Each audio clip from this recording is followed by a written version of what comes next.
Hello students, good morning. ન્યુક્લિયસની અંદર આપણે ઘણી બધી ચર્ચા કરી ચૂકેલા છીએ. લાસ્ટ લેક્ચરની અંદર આપણે અર્ધાયુ અને સરેરાશ જીવનકાળની ચર્ચા કરેલી હતી. હવે વાત કરીશું તેના દાખલાઓની. એમાં સૌપ્રથમ આપણે ઉદાહરણથી સ્ટાર્ટ કરીએ. ઉદાહરણ નંબર આ છે સ્વાધ્યાયનો દાખલો. યસ, આ છે ઉદાહરણનો દાખલો. ઉદાહરણ નંબર 13.4. મિત્રો, રકમ જોજો ખાસ અને મેથડ પણ જોજો, કારણ કે આના દાખલા જે છે એ થોડાક હટકે આવશે. ક્લિયર? એટલા માટે થોડુંક કોન્સન્ટ્રેશન જરૂરી છે. આમાં પ્રત્યેક શબ્દ સમજવો જરૂરી છે અને શું કરવામાં આવે છે મેથડની અંદર એ પણ સમજવું જરૂરી છે. તો રકમ જોઈએ. સૌપ્રથમ આલ્ફા ક્ષય પામતા યુરેનિયમનું અર્ધાયુષ્ય 4.5 ગુણ્યા 10⁸ યર્સ છે, એટલે કે વર્ષ આપેલું છે. અર્ધાયુષ્ય સમય આપેલો છે. આલ્ફા ક્ષય પામે છે, એટલે કે યુરેનિયમમાંથી આલ્ફા કણનું ઉત્સર્જન થાય છે, રેડિયોએક્ટિવ તત્વનું. આલ્ફા એટલે હિલિયમનું ન્યુક્લિયસથી મિત્રો. યુરેનિયમનો પરમાણુ ક્રમાંક આપેલો છે 92 અને પરમાણુ દળાંક આપેલો છે 238. તો યુરેનિયમના 1 ગ્રામ નમૂનાની એક્ટિવિટી કેટલી હશે? કેટલા ગ્રામ નમૂનાની એક્ટિવિટી શોધવાની છે આપણે? 1 ગ્રામ નમૂનાની એક્ટિવિટી. તો સૌપ્રથમ તમને આપેલો છે પહેલાં તો અર્ધાયુષ્ય સમય. અર્ધાયુષ્ય સમય એટલે ટાઉ વનાફ કેટલો આપેલો છે મિત્રો? 4.5 ગુણ્યા 10⁸ યસ. વર્ષ જે છે મિત્રો એ આપણો એકમ નથી, એસઆઈ એકમ. સમયનો એસઆઈ એકમ છે મિત્રો સેકન્ડ. તો આને આપણે સેકન્ડમાં ફેરવશું. 4.5 ગુણ્યા 10⁸ સેકન્ડ. 1 વર્ષ એટલે 3.16 ગુણ્યા 10⁷ સેકન્ડ થાય. જો એમ ન ખબર પડે તો વર્ષને પહેલાં મંથમાં ફેરવો, મંથને પછી દિવસમાં, દિવસને પછી કલાકોમાં, કલાકને પછી મિનિટમાં અને મિનિટને પછી સેકન્ડમાં. એટલે ગુણતા જાઓ જે જવાબ આવે. પણ ડાયરેક્ટ લખી દઉં છું. 1 વર્ષ એટલે કે 3.16 ગુણ્યા 10⁷ સેકન્ડ થાય. 1 વર્ષ એટલે કેટલા થાય? 3.16 ગુણ્યા 10⁷. તો અહીંયા બંનેનો ગુણાકાર કરશું એટલે લગભગ તમારી પાસે જવાબ આવશે 1.42. 422 લખી દો ગુણ્યા 10⁻17 સેકન્ડ. તો આ થઈ ગયો ટાઉ વન સેકન્ડમાં. ક્લિયર? ત્યારબાદ તમારે 1 ગ્રામ નમૂનાની એક્ટિવિટી શોધવાની છે. હવે આ જે અર્ધાયુષ્ય સમય આપેલો હોય મિત્રો, એ તમને 1 પરમાણુનો આપેલો હોય. કેટલા પરમાણુનો? 1 પરમાણુનો આપેલો હોય. અને આના દ્વારા જે તમને લેમડા મળશે, કારણ કે આના દ્વારા તમે શું શોધી શકો? લેમડા શોધી શકો. કારણ કે એક્ટિવિટીની અંદર કામ શું આવશે? લેમડા જ કામ આવશે. ક્લિયર? કારણ કે I = λ × n. આપણને સૂત્ર ખબર છે. I = λ × n. શોધવાનું શું છે? I. તો I બરાબર થાય λ × n. તો લેમડા ક્યાંથી મળશે? લેમડા ટાઉ વન ઉપરથી મળશે. ચલો શોધી લઈએ. તો ક્ષય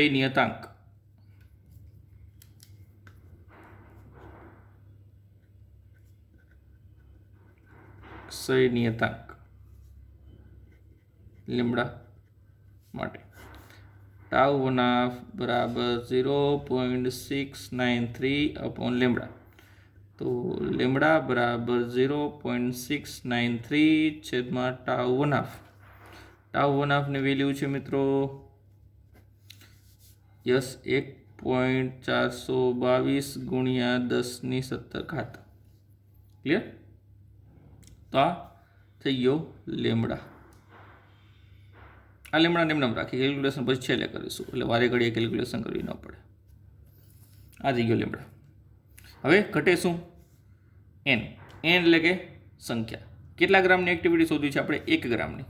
તો 1 ગ્રામમાં યુરેનિયમની સંખ્યા કેટલી છે એ આપણી પાસે હોવી જોઈએ. ક્લિયર?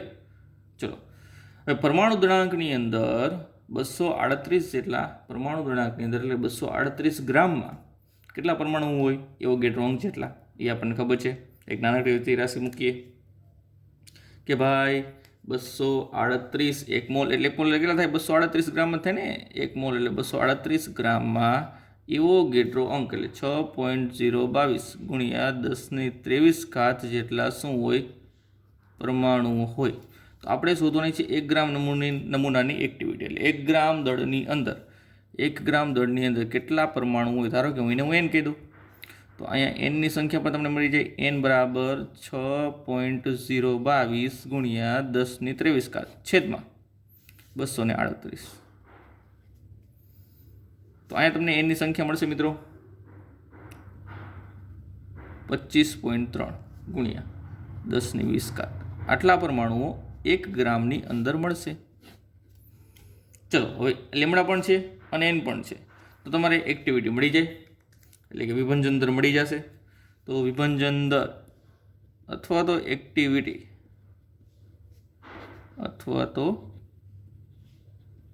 એક્ટિવિટી I બરાબર લેમડા ઇન્ટુ એન. લેમડાની વેલ્યુ છે 0.693/1.422 ગુણ્યા 10⁻17 ઇન્ટુ એન. એનની વેલ્યુ છે મિત્રો 25.3 ગુણ્યા 10⁻20. કરું કેલ્ક્યુલેશન, તો આનો સમગ્ર જવાબ આવશે મિત્રો 1.23 ગુણ્યા 10⁴ બેકવેરલ. કારણ કે એક્ટિવિટીનો એકમ શું છે? બેકવેરલ. એટલે આઈનો એકમ છે બેકવેરલ, એસઆઈ એકમ બેકવેરલ છે મિત્રો. ત્યારબાદ ક્યુરી પણ આવી શકશે, ક્લિયર. પણ એસઆઈ એકમ કયો છે? બેકવેરલ અથવા તો વિભંજન પર સેકન્ડ, બે ચાલશે. તો આ થયું મિત્રો એક્ટિવિટી. સૂત્ર તમારે માત્ર એક જ વાપરવાનું હતું, પણ એની અંદર બંને વસ્તુ જે છે એ અજ્ઞાત હતી, લેમડા અને એન. તો લેમડા શોધવા માટે તમને ટાઉના હિન્ટમાં આપેલો હતો, અને એન શોધવા માટે તમને યુરેનિયમનો પરમાણુ દળાંક આપેલો છે, ક્લિયર. કે આટલા પરમાણુ દળાંકની અંદર, એટલે 1 મોલ દળ થયું, આ 1 મોલ દળની અંદર આટલા પરમાણુની સંખ્યા હોય તો 1 ગ્રામની અંદર કેટલા, તો એના ઉપર તમને એન મળી જાય. ત્યારબાદ તમે I = લેમડા એન કરીને આ વસ્તુ ડિરાઈવ કરી શકો છો. તો આ થયું એક સરસ મજાનું ઉદાહરણ નંબર 13.4. ત્યારબાદ મિત્રો ચર્ચા કરીએ સ્વાધ્યાયના દાખલા નંબર 13.7ની. આ પણ સરસ મજાનો દાખલો છે મિત્રો, જોજો ખાસ. એક રેડિયો એક્ટિવ સમસ્થાનિકનું અર્ધાયુષ્ય T years છે. એમ રાખીશું T. અત્યારે આપણે તેનું કંઈ કામ નથી. તેની એક્ટિવિટી મૂળ એક્ટિવિટીના પેલું 3.125% અને બીજું 1% થવા માટે કેટલો સમય લાગશે? ધારો કે મિત્રો હમણાં ધારી લઈએ, ચલો આપણે સમય શોધવાનો છે, બંનેની એક્ટિવિટી મૂળ એક્ટિવિટી કરતાં આટલા ટકા થાય તો એના માટે કેટલો સમય લાગે. તો એના માટે હું કોમન મૂળ એક્ટિવિટી ધારી લઉં છું, ધારો કે R0, અને એ સમય જે સમય આપણે શોધવાનો છે કોઈ T સમય, ધારો કે T સમય, તેની એક્ટિવિટી છે R, ક્લિયર. તો ધારી લઈએ આપણે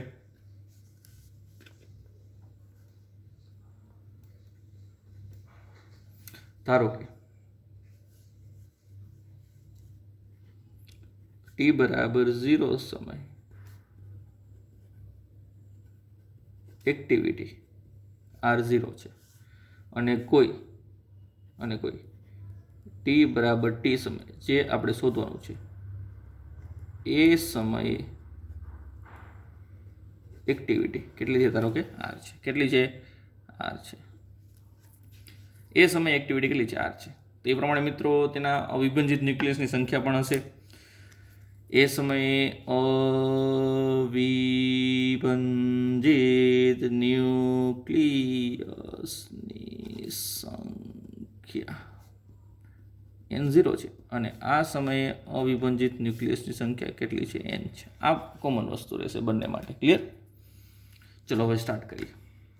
તો ફર્સ્ટ પોઈન્ટ, પહેલો પોઈન્ટ કે ભાઈ ત્યારે એક્ટિવિટી મૂળ એક્ટિવિટીના 3.125% થાય છે. એટલે તે સમય જે સમય આપણે શોધવાનો છે એ સમયે એક્ટિવિટી R એ મૂળ એક્ટિવિટીના કેટલા ટકા થાય છે? 3.125% થાય છે. આવું તમને રકમની અંદર જ કીધેલું છે કે મૂળ એક્ટિવિટીના કેટલા ટકા થાય? 3.125% થાય, ક્લિયર.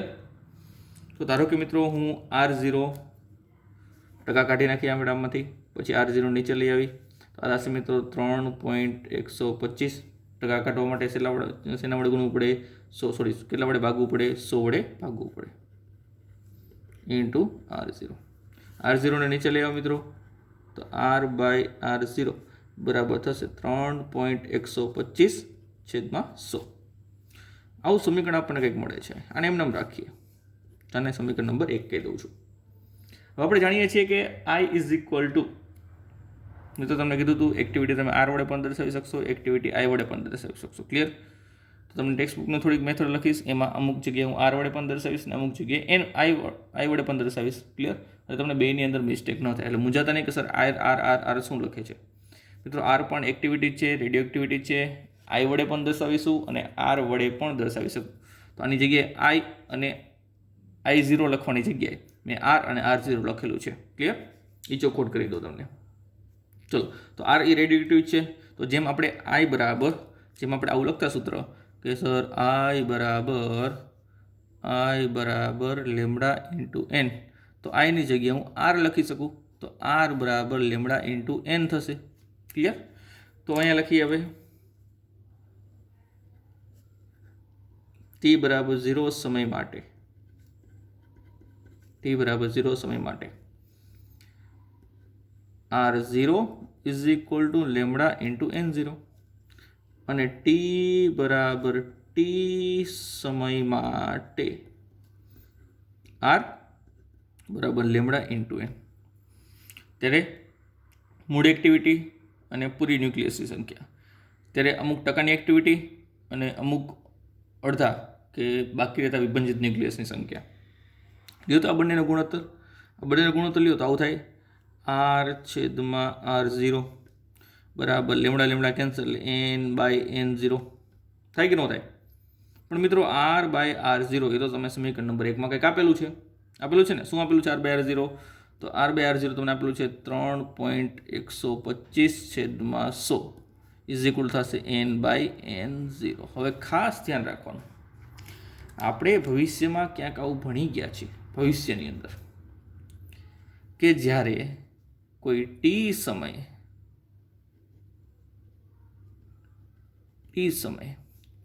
અર્ધ આયુષ્ય એ n/1 જેટલો થાય, ટી સમયે તેનો અર્ધ આયુ n ગણો થાય, ત્યારે N/N0 એ લખી શકાય તમે મિત્રો 1/2 આવું કંઈક લખી શકાય. આવું આપણે ભણી ચૂકેલા છીએ. ભણ્યા છે કે નથી ભણ્યા? ક્લિયર? લાસ્ટ થિયરીની અંદર જ આપણે ચર્ચા કરી હતી અર્ધાયુની અંદર કે કોઈ ટી સમયે ટી બરાબર n સમયે અથવા ટી સમય એમ પણ શોર્ટ લખી શકીએ, એટલે કે ટી બરાબર n/1 સમય એવું પણ લખી શકીએ. ક્લિયર? કોઈ ટી સમયની અંદર ટી એટલે કે n/1 સમય. ક્લિયર? ત્યારે તમને અવિભંજિત ન્યુક્લિયસની સંખ્યા પ્રારંભિક અને અંતિમનો ગુણોત્તર તમને 1/2 × n મળે છે. તો આવું જ કંઈક અહીંયા કરવાની આપણે ટ્રાય કરીએ. તો મિત્રો એના માટે ઉપર અંશમાં 1 રાખવો પડશે.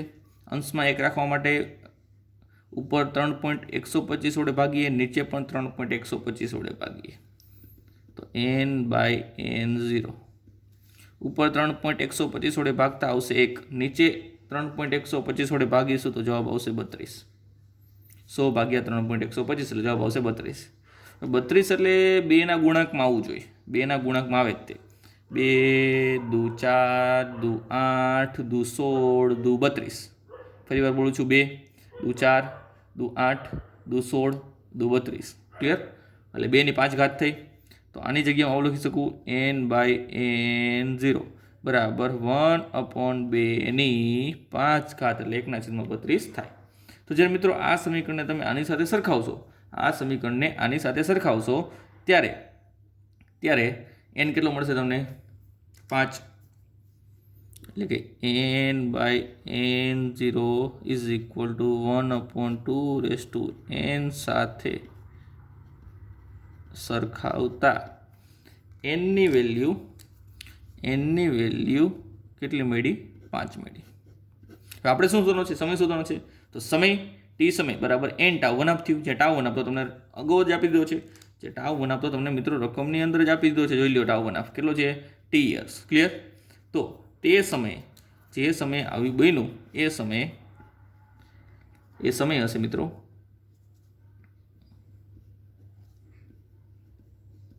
કુલ સમય t બરાબર n/1, જે nની વેલ્યુ 5 છે અને ટાઉ1 ની વેલ્યુ કેટલી છે? t. તો t બરાબર થશે મિત્રો 5t વર્ષ. કેટલા થશે? 5t વર્ષ. ક્લિયર? તો આ રીતે આ મેથડનો ઉપયોગ કરીને તમે જ્યારે એક્ટિવિટી આટલી થાય ત્યારે સમય કેટલો થાય મિત્રો એ તમે શોધી શકો છો. અર્ધાયુષ્ય સમયના 5 ગણો જેટલો થયો હશે. કેટલો થયો હશે મિત્રો? 5 ગણો જેટલું થયું હશે. ક્લિયર? આ ખાસ યાદ રાખવાનું છે મિત્રો. આવી મેથડનો ઉપયોગ તમે MCQની અંદર પણ કરવાનો થશે એટલા માટે. હવે ક્વેશ્ચન એ છે, હવે અહીંયા તો 32 જે છે 2ના ગુણાંકમાં આવી ગયું. અહીંયા હવે 2ના ગુણાંકમાં ન આવે તો શું કરવાનું? દર વખતે 2ના ગુણાંકમાં આવી જરૂરી નથી. ક્લિયર? તો બીજો કિસ્સો મિત્રો એના માટે જ છે, number 2, number B. Clear? Same point. Clear? અહીંયા R બરાબર 1% લખીશું ઓફ R0, જે 2ના ગુણાંકમાં નહીં આવતું હોય. કારણ કે 1 કરો મિત્રો, અહીંયા 1 કરો તો 100 થાય. 1/100, 1/100, અહીંયા 1/100 આવશે. 1/100 તો અહીંયા 100 ખાલી વધશે. 100 અહીં 2ના એકે ગુણાંકમાં આવતું નથી. 2 દુ 4, દુ 8, દુ 16, દુ 32, દુ 64, 64 દુ 100થી વધી જાય. 64 દુ કરો એટલે 100થી વટી જાય, એટલે 100 ક્યાંય આવતો નથી. એટલે 2 ગુણ 2ના ગુણાંકમાં નથી આવતું. તો જો એ 2ના ગુણાંકમાં નથી આવતું તો એના માટે બીજી મેથડ છે મિત્રો, એ પણ એની પણ આપણે ચર્ચા કરી ચૂકેલા છીએ. ક્લિયર? તો હવે એ મેથડનો ઉપયોગ કરીશું કે જ્યારે એક્ટિવિટી મૂળ એક્ટિવિટી કરતાં 1% થાય ત્યારે સમય કેટલો હશે. તો પોઈન્ટ નંબર બીની ચર્ચા કરીએ મિત્રો, કે જ્યારે એક્ટિવિટી R બરાબર 1% ઓફ R0 થાય ત્યારનો સમય આપણે શોધવાનો છે. ક્લિયર? ત્યારનો સમય આપણે શોધવાનો છે. તો અહીંયા મેથડ તો અમુક શરૂઆતની તો કોમન રહેશે કે સર R/R0 બરાબર 1% થાય, અને R/R0 એની જગ્યાએ હું લખી શકું N/N0, જે આપણને ખબર છે આગળ ભણી ગયા એટલે. તો આની જગ્યાએ લખી શકું મિત્રો N/N0. 1% એટલે બીજું કાંઈ નથી મિત્રો, 1/100 થશે. ક્લિયર? એ 1/100 થશે. એટલે આટલી વેલ્યુ તમારી પાસે છે N/N0 ની. હવે ચરઘાતાંકીય નિયમનું સૂત્ર હતું અવિભાજિત ન્યુક્લિયસની સંખ્યા માટે. શું હતું ચરઘાતાંકીય નિયમ?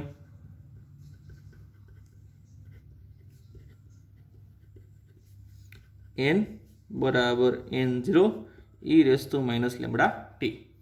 એટલે કે જ્યારે સંખ્યા n જેટલી થાય ત્યારનો સમય કેટલો નોંધાય છે મિત્રો? t જેટલો નોંધાય છે. ત્યારે સમય કેટલો નોંધાય છે? t જેટલો સમય નોંધવામાં આવે છે. ચલો, તો અહીંયા બનાવી દઈશું N/N0 e⁻ બટ N/N0 એ થશે 1/100 બરાબર e⁻ બંને પદને ઉલટાવી નાખો તો 100 ઉપર આવશે, e⁻ નીચે આવશે. નીચેથી ઉપર લઈ જાઓ એટલે માઇનસનું શું રહેશે? પ્લસ થઈ જશે. ક્લિયર? ચલો, બંને બાજુ ln લઈ લઈ તો ln 100 ln e⁻t. હવે lnમાંથી લોગમાં ફેરવાનું. ચલો ફેરવી બતાવીએ તો 2.303 વડે ગુણી નાખો એટલે log 100 થઈ જશે. અહીંયા λt આગળ આવી જશે અને ln e એની વેલ્યુ 1 થશે. ln e એની વેલ્યુ કેટલી થશે? એટલે એ લખતો નથી, ખાલી વચ્ચે શું મિત્રો? λt. ક્લિયર? ચલો, log 100 ની વેલ્યુ થશે મિત્રો 2. કેટલી થશે? 2. એટલે અહીંયા આવશે 2.303 ગુણ્યા 2 બરાબર લેમડા. લેમડા તમને નથી આપેલો, પણ લેમડાની જગ્યાએ અર્ધાયુષ્ય સમય આપેલો છે. ક્લિયર? અને બંનેનું રિલેશન તમને ખબર છે 0.693/τ1/f ઇન્ટુ tm. તો આમાંથી આપણે ટીને જ કરતા બનાવવાનું છે, ટીને શોધવાનું છે. તો ટી બરાબર થશે 2.303 ગુણ્યા 2 ગુણ્યા τ1/2 મિત્રો. આ ઉપર જશે. τ1/2નું મૂલ્ય આપેલું છે ટી છેદમાં 0.693. ક્લિયર? કરો તો આનો જવાબ આવશે 6.65 વર્ષ. કેટલો આવશે? 6.65 વર્ષ. પણ સાથે ટીનો ગુણાકાર છે એટલે ટી તો આવશે જ તે 6.65 ટી વર્ષ, કારણ કે અર્ધાયુષ્ય સમય તમને ક્યાંય આપેલો નથી. તો આ થયું મિત્રો તેનો આન્સર 6.65 ટી વર્ષ થશે. કેટલા? 6.65 ટી વર્ષ. જ્યારે આ એક્ટિવિટી હતી મિત્રો એને પ્રાપ્ત કરતાં કેટલી થતું હતું? 5 ટી વર્ષ. કેટલા? 5 ટી વર્ષ. આને થશે 6.65 ટી વર્ષ. ક્લિયર? એટલે જેમ જેમ જેમ જેમ જેમ જેમ સમય પસાર થાય એક્ટિવિટી પણ શું થાય છે? ઘટતી જાય છે, એવું આપણે જોઈ શકીએ છીએ. ક્લિયર? કે જ્યાં કેમ? તો કે જ્યારે 3.125% એક્ટિવિટી થઈ ત્યારે સમય મેળવો 5 ટી, અને જ્યારે 1% જેટલી એક્ટિવિટી થઈ ત્યારે મેળવો 6.65 ટી. તો જ્યારે જેમ જેમ સમય પસાર થયો એમ એક્ટિવિટીનું મૂલ્ય શું થાય છે? ઘટતું જાય છે, જે આપણા સિદ્ધાંત અનુસાર સાબિત થાય છે. તો આવા દાખલાઓ મિત્રો પૂછાય. ક્લિયર? ત્યારબાદ હજી થોડાક આગળના દાખલાઓની પણ ચર્ચા કરીએ. ત્યારબાદ ઉદાહરણ નંબર 13.5ની ચર્ચા કરીએ મિત્રો. MCQ ટાઈપ છે દાખલો, સરસ મજાનું છે. ટ્રિટિયમ કોઈક રેડિયોએક્ટિવ તત્વો છે, એ 12.5 વર્ષના અર્ધાયુ સાથે બીટાક્ષય પામે છે. એટલે તેનો અર્ધાયુષ્ય સમય કેટલો આપેલો છે? અર્ધાયુષ્ય સમય મિત્રો τ1/2 કેટલો આપેલો છે? 12.5 વર્ષ. ક્લિયર? અર્ધાયુ સાથે બીટાક્ષય પામે છે, તો 25 વર્ષ પછી શુદ્ધ ટ્રિટિયમના નમૂનાનો કેટલો અંશ અવિભંજિત હશે? તો અવિભંજિત સંખ્યા આપણે શોધવાની છે. એટલે કેટલો રહેશે આપણે એ શોધવાનું છે. તેના માટે કયો સમય નોંધવાનો છે? 25 સાલ પછી. એટલે 25 વર્ષ પછી આપણે કેટલો ભાગ અવિભંજિત રહેશે આપણે એ શોધવાનો છે. તો આ છે મિત્રો કુલ સમય. ક્લિયર? તો આપણે એક વસ્તુ શીખી ગયા છીએ હમણાં જ, તે કુલ સમય t બરાબર થાય n τ1/2. કેટલો થાય? n τ1/2. તો ટીની વેલ્યુ છે મિત્રો 25, એનની વેલ્યુ ખબર નથી, ટાઉની વેલ્યુ છે મિત્રો 12.5. 12.5ને છેદમાં જવા દો તો આવી રીતે થશે 25/12.5. તો એનની વેલ્યુ તમારી પાસે આવશે મિત્રો 2. કેટલી આવશે? 2. ડન? તો હવે કેટલો ભાગ અવિભંજિત રહે છે એના માટે આના બીજા ભાગનો ઉપયોગ કરીએ. તમે જાણો છો n/n0 ઇઝ ઇક્વલ ટુ 1/2ની n ઘાત. n/n0 ઇઝ ઇક્વલ ટુ 1/2ની n ઘાત. એનની કિંમત તમારી પાસે છે, એનની કિંમત આપણે મૂકી દઈશું તો 1/2 એટલે 1/4 થશે. આ થયું n/n0. ક્લિયર? હવે આ શું દર્શાવશે મિત્રો? જોજો, એન જે છે એ કોઈ ટી સમય એટલે કે 25 વર્ષે અવિભંજિત ન્યુક્લિયસની સંખ્યા છે, જ્યારે n0 છે એ પ્રારંભિક સમયે અવિભંજિત ન્યુક્લિયસની સંખ્યા છે. તો n0ને સરળતા ખાતર હું પેલી બાજુ લઈ લઉં છું, તો 1/4 ઇન્ટુ n0. તો આ શું કહેવાય છે? આ શું કહેવાશે મિત્રો? n is equal two 1/4 n0 એટલે કે 25 વર્ષે અવિભંજિત ન્યુક્લિયસની સંખ્યા છે. આ t બરાબર 0 છે એટલે પ્રારંભિક અવિભંજિત ન્યુક્લિયસની સંખ્યા છે. ક્લિયર? આપણે શોધવાનું છે કેટલો ભાગ અવિભંજિત રહેશે. તો 25 વર્ષે મૂળ એટલે કે t બરાબર 0 સમય એટલે કે પ્રારંભિક અવિભંજિત ન્યુક્લિયસનો ચોથો ભાગ અવિભંજિત રહેશે. તો લખીએ મિત્રો, 25 વર્ષે મૂળ એટલે કે પ્રારંભિક નમૂનાનો ચોથો ભાગ શું રહેશે? અવિભંજિત રહેશે. ક્લિયર? ચોથો ભાગ શું રહેશે મિત્રો? અવિભંજિત રહેશે. તો આથી ચર્ચા મિત્રો અમુક 2 થી 3 દાખલાની. બાકીના જે 3 થી 4 દાખલા છે મિત્રો તેની પણ ચર્ચા કરીશું આપણે આગળ, એટલે કે નેક્સ્ટ લેક્ચરની અંદર. તો મળીએ મિત્રો નેક્સ્ટ લેક્ચરના.